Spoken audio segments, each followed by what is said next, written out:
ফরিদপুরের ভাঙ্গায় রেল স্টেশনে যাতায়াতের প্রধান সংযোগ সড়কটির বেহাল দশা। এতে দুর্ভোগে যাত্রী ও যানবাহন চালকরা। সংস্কারের নামে জোড়াতালি দিয়ে যে কাজ চলে তাও বেশি দিন টিকছে না। রাস্তার করুণ অবস্থার সুযোগে অতিরিক্ত ভাড়া আদায় করা হচ্ছে বলে অভিযোগ এলাকাবাসীর। ফরিদপুরের ভাঙ্গা থেকে সংবাদদাতার পাঠানো তথ্য ও চিত্রে আরও জানাচ্ছেন লিওন আজাদ।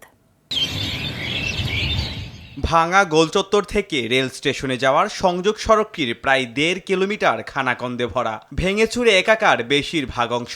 রেল স্টেশন চালুর 5 বছর পার হলেও সংযোগ সড়কটি সংস্কারের কোনো দৃশ্যমান উদ্যোগ না থাকায় স্টেশনের সম্ভাবনাকে কাজে লাগানো যাচ্ছে না। ফলে দিন দিন ভাঙ্গা রেল স্টেশনে কমছে যাত্রীর সংখ্যা।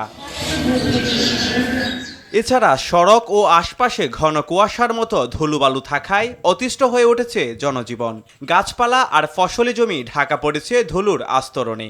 মারাত্মক স্বাস্থ্য ঝুঁকিতে রয়েছেন স্থানীয় বাসিন্দারা। তারা বলছেন, গেল 5 বছরে সড়কটি সংস্কারের কথা থাকলেও কার্যকর কোনো উদ্যোগ নেয়নি কর্তৃপক্ষ। রাস্তাঘাট এত ভাঙা, আসা যায় না, এত ধুলায় গা হাত মাখিয়ে চলে যায়।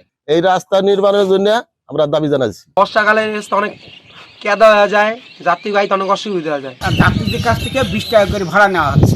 অনেক লোকই আছে আমরা অটো ড্রাইভারে, রাস্তার পরিস্থিতির কারণে ঠিকমতো আসতে আমরা চাই না। দিন দিন যাত্রী আস্তে আস্তে কমে যাচ্ছে। যদি রাস্তা ঠিক না করা হয় তাহলে আস্তে আস্তে আরো যাত্রী কমে যাবে। স্টেশনের সংযোগ সড়কটির বেহাল দশার কথা স্বীকার করে রেলওয়ের কর্মকর্তা জানান, স্টেশনে যাতায়াতের জন্য যে রাস্তাটা, এটা আসলে অনেক খারাপ অবস্থা, যাত্রীদের অনেক যাতায়াত করতে অনেক সমস্যা হয়। এই বিষয়ে, এই রাস্তার বিষয়ে আমরা ঊর্ধ্বতন কর্তৃপক্ষকে জানাবো, যেন অতি দ্রুতই রাস্তা সংস্কারের কাজটা।